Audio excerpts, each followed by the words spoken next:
Now, the UN says they are one of the most persecuted minorities in the world. Victims of segregation in Burma, many of them have fled to neighbouring Bangladesh, but now they're left across the border in squalid ghettos where living conditions are terrible, and they're no more welcome than they were in Burma. Well, France 24's reporters have been to witness the plight of the Rohingya Muslims.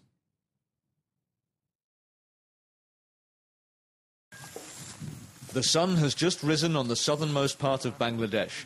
Behind this mountain are thousands of men and women who we have come to meet in secret.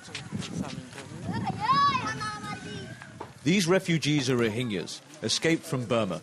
Officially, they do not exist, as this precarious and unsanitary camp is illegal.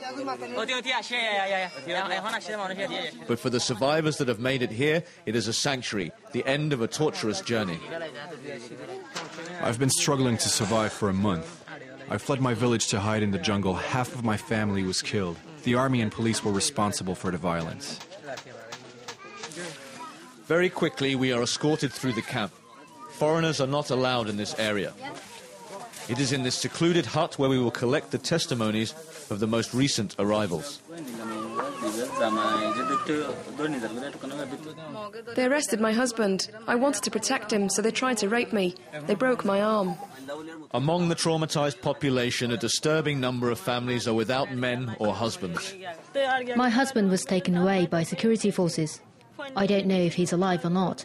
I've had no news since.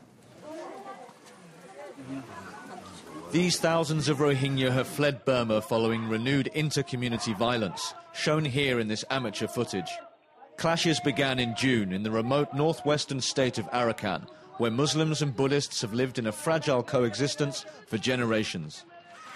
Tens of thousands of Rohingya have fled here to the Teknaf region in neighbouring Bangladesh, adding to the more than 200,000 refugees here that have been steadily rising over the years. But nobody wants the Rohingya. They number at least 1 million and all are stateless.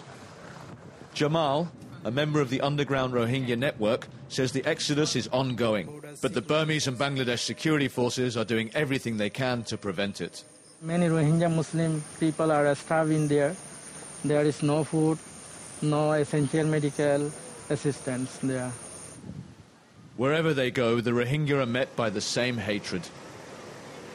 The Rohingyas are like a disease. They come here in their hundreds. They steal our jobs. We don't want them here. The border is completely sealed. The Burmese fear testimonies of the Rohingya will get out. Bangladesh are determined to push back any refugees. However, we meet a family that has just crossed the border. We have nothing left to eat on the other side. There is a curfew, but only for us. We can't go out. Everyone is scared and trying to escape. There's too much violence in Burma. God help us. The Rohingya are among the world's most persecuted minorities, bereft of the most basic rights. Rohingya children who are born today or tomorrow will have no land and no future. Well, joining me now is Matthew Smith. He's Senior Researcher at the Asian Division of Human Rights Watch. Thanks very much for being with us today. I know you put a report together for Human Rights Watch on the plight of the Rohingya there. Just tell us how all this started in the first place and how bad their situation was when they were still in Burma.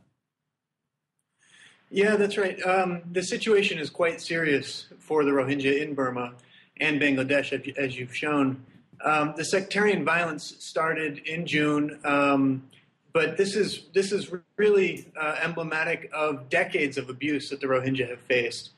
This is a population that's denied citizenship, abuses such as forced labor, arbitrary detention, mistreatment in detention. These are abuses that have been going on for decades.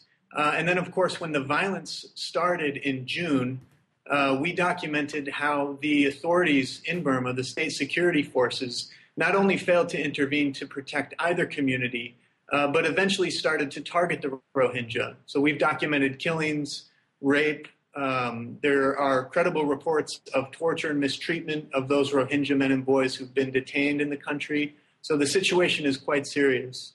OK, well, let's talk about the authorities in just a second. But since they've moved into Bangladesh, has their situation improved at all? Unfortunately not. The conditions in the camps in Bangladesh have been squalid for years. There are, however, a handful of international organizations that are providing aid to the Rohingya population, both the registered refugees, which number about 30,000, and a couple 100,000 others that are living in the surrounding areas. The authorities in Bangladesh have ordered three international organizations to cease their operations providing aid to the Rohingya population. At the same time, they've sealed the border. So a lot of the Rohingya who are fleeing persecution, violence, and abuse in Burma are not being met with even temporary protection in Bangladesh.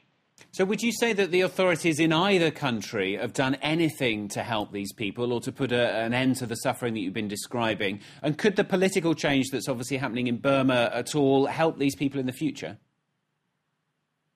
Well, the Burmese authorities have, after a fair amount of attention to this issue internationally, the authorities have started to pay a bit of attention. They have allowed a limited amount of humanitarian aid to reach affected populations in Arakan State, including the Rohingya. However, there are still huge pockets of displaced Rohingya in the country that are not receiving the aid that they should be.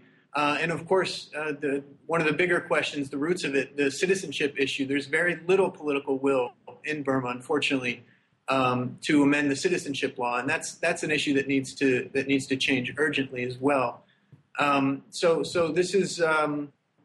There has been a bit of attention by the authorities, but overall, the situation is not improving very much. So with the potential rise of Aung San Suu Kyi's party in Burma, you don't think that might help at all?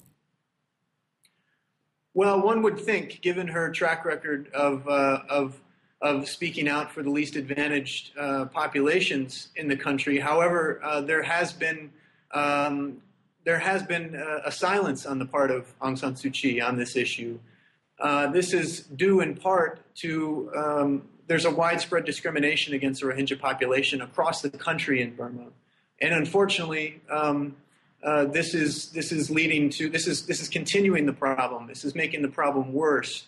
It certainly makes achieving solutions to this issue much more difficult when even the human rights activists and pro-democracy activists in the country are holding discriminatory positions toward the Rohingya. OK, Matthew, thank you very much for joining us. It's Matthew Smith. He's a senior researcher at the Asian Division of Human Rights Watch here on France 24. That was today's focus. Do stay with us. More news coming up very shortly.